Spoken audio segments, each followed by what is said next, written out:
Alright, तो आज की वीडियो में हम बात करेंगे पोको की तरफ से इंडिया में लॉन्च होने वाले नए स्मार्टफोन के बारे में। और ये जो स्मार्टफोन है चाइना में ऑलरेडी लॉन्च हो चुका है भाई। Redmi Turbo 4 Pro ये जो स्मार्टफोन है चाइना में कल लॉन्च कर दिया गया है।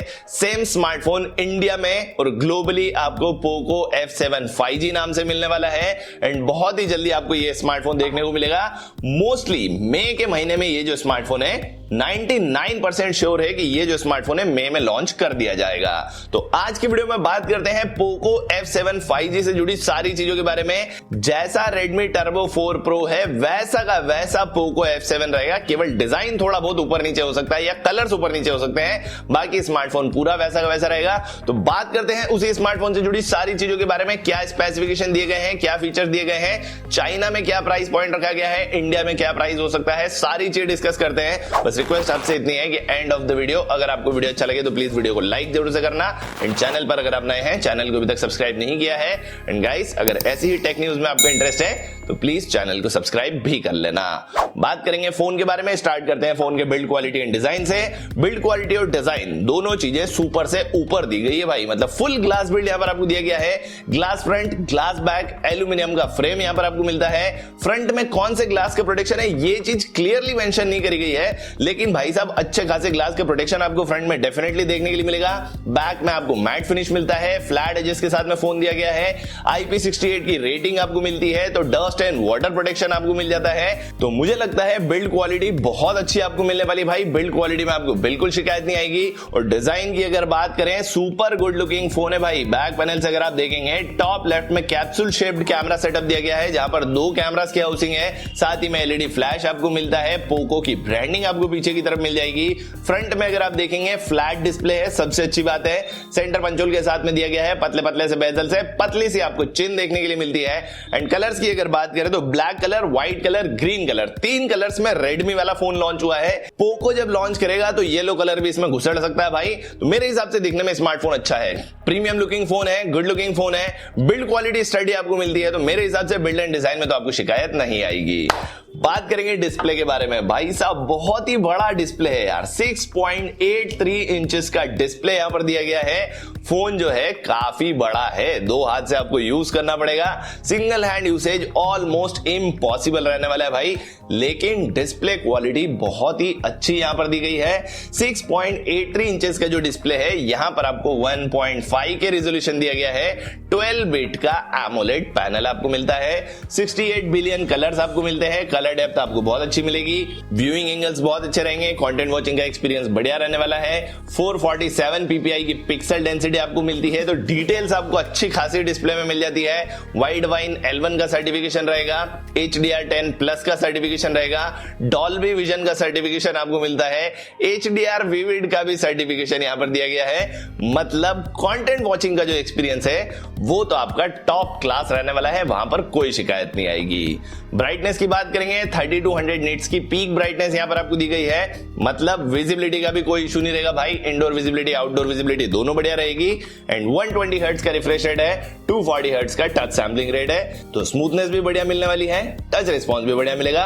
ओवरऑल डिस्प्ले क्वालिटी अच्छी है, लेकिन डिस्प्ले का साइज बहुत बड़ा है। परफॉर्मेंस की बात करते हैं। इस फोन के अंदर दिया गया है Qualcomm Snapdragon 8s Gen 4 chipset, और ये जो चिपसेट है तगड़ा चिपसेट है भाई। 4 नैनोमीटर पर बना हुआ है। एनर्जी एफिशिएंट है, हीटिंग का इशू कम देता है, थर्मल मैनेजमेंट बढ़िया रहता है। इस फोन के थर्मल मैनेजमेंट को और ज्यादा बेटर करने के लिए कूलिंग चेंबर भी यहां पर आपको दे दिया जाएगा, तो गर्म वरम होने की दिक्कत तो नहीं आएगी भाई। नॉर्मल डे टू डे की परफॉर्मेंस मक्खन आपको मिलेगी। मल्टीटास्किंग करनी है सॉलिड तरीके से हो जाएगी। गेमिंग अगर आपको करनी है 120 FPS की गेमिंग, ये जो चिपसेट है आपको बहुत अच्छे से करा देगा। गेमिंग का एक्सपीरियंस भी सॉलिड रहेगा। LPDDR5X रैम दिया गया है। UFS 4.1 का स्टोरेज यहां पर आपको दिया गया है। ओवरऑल परफॉर्मेंस में कहीं भी आपको कॉम्प्रोमाइज करने की जरूरत नहीं पड़ेगी। परफॉर्मेंस सॉलिड आपको मिलेगी। 2.13 मिलियन का एंटूडू स्कोर है भाई। मतलब एंटूडू स्कोर से ही आप समझ सकते हैं कि परफॉर्मेंस कितनी तगड़ी आपको मिलने वाली है। परफॉर्मेंस में तो आपको बिल्कुल भी शिकायत नहीं आएगी। बात करेंगे कैमरास के बारे में। 2 कैमरास का सेटअप पीछे की तरफ दिया गया है। 50 मेगापिक्सल्स का प्राइमरी कैमरा है, सोनी का LYT 600 सेंसर यहां पर आपको मिलता है एंड उसी के साथ में OIS का सपोर्ट दिया गया है। तो सेंसर थोड़ा सा पुराना है, हालांकि ये जो फोन है परफॉर्मेंस ओरिएंटेड फोन है, कैमरास पर उतना ध्यान नहीं दिया गया है। 50 मेगापिक्सल्स OIS के साथ में आपको मिलता है, साथ ही में 8 मेगापिक्सल्स का एक अल्ट्रा वाइड एंगल लेंस दिया गया है। दो कैमरास पीछे की तरफ है, रियर कैमरा से आप 4K वीडियो रिकॉर्ड कर पाएंगे 30 एंड 60 FPS पर। सेल्फी कैमरा की अगर बात करें तो 20 मेगापिक्सल्स 20 मेगापिक्सल्स का सेल्फी कैमरा है एंड सेल्फी कैमरा से आप 1080 पिक्सल्स में वीडियो रिकॉर्ड कर सकते हैं 30 एंड 60 FPS पर। कैमरा मॉड्यूल उतना खास नहीं है भाई, मतलब सेल्फी कैमरा में 4K रिकॉर्डिंग नहीं है एंड रेयर कैमरा भी आपको ठीक ठाक ही मिलता है। तो मेरे हिसाब से ओवरऑल कैमरा मॉड्यूल यहां पर आपको ठीक ठीक दिया गया है। बैटरी की अगर बात करेंगे, बैटरी नहीं है भाई साहब, बहुत ही बड़ा बैटरा यहां पर डाला गया भाई। 7550 mAh का बैटरा यहां पर आपको मिलता है। मतलब सोचो आप बैकअप आपको कितना मिलेगा नॉर्मल यूसेज पर। 2 दिन से ज्यादा का बैकअप ये जो बैटरा है आराम से आपको निकाल करके देगा भाई, क्योंकि 4 नैनोमीटर का चिपसेट है, AMOLED का डिस्प्ले है, इतना बड़ा बैटरा है तो बैकअप की चिंता की जरूरत नहीं है। 90 वॉट की चार्जिंग को फोन सपोर्ट करेगा, 90 वॉट का चार्जर आपको बॉक्स के अंदर मिलेगा। तो ये तो भाई साहब आपके लिए हो गया कि बैटरी का साइज अच्छा है, चार्जिंग स्पीड भी अच्छी है, चार्जर भी इनबॉक्स है। अगर किसी और का फोन डिस्चार्ज हो जाता है तो इस फोन को एज अ पावर बैंक आप यूज कर सकते हैं, क्योंकि इसमें आपको 22.5 वॉट की रिवर्स वायर्ड चार्जिंग का भी सपोर्ट दिया गया भाई। मतलब फोन से फोन चार्ज होगा, जो कि पहले भी होता था, लेकिन 22 वॉट की पावर के साथ में। मतलब भाई साहब बैटरी मॉड्यूल यहां पर आपको बहुत ही अच्छा दिया गया है, बैटरी मॉड्यूल में बिल्कुल शिकायत नहीं आएगी। चार्ज करने के लिए टाइप सी पोर्ट मिलेगा, 3.5 mm जैक नहीं दिया गया है। अंडर डिस्प्ले फिंगरप्रिंट स्कैनर आपको मिलता है, फेस अनलॉक का ऑप्शन आपको मिल जाता है, छुटर पुटर इधर उधर के सारे सेंसर्स मिलते हैं, NFC आपको मिलेगा, IR ब्लास्टर आपको मिलेगा, सारी चीजें दी गई है।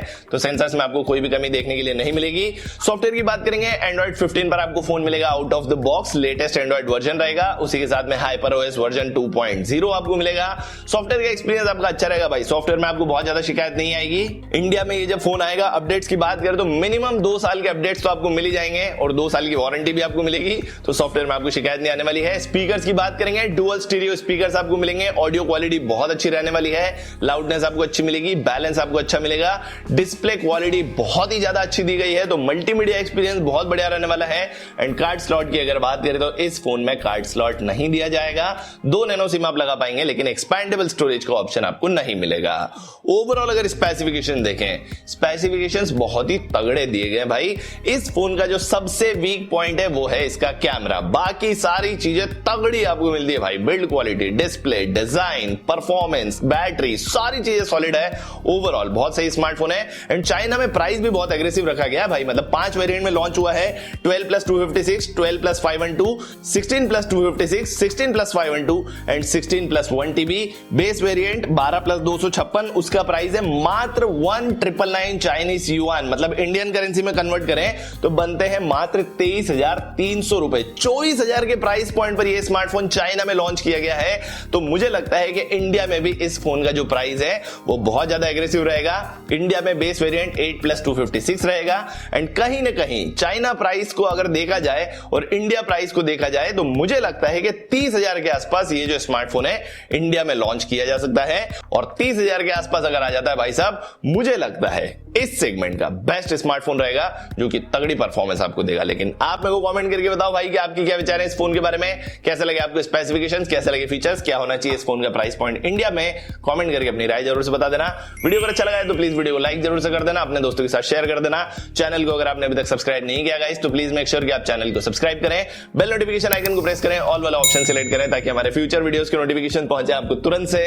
This is Yash signing off, bye bye.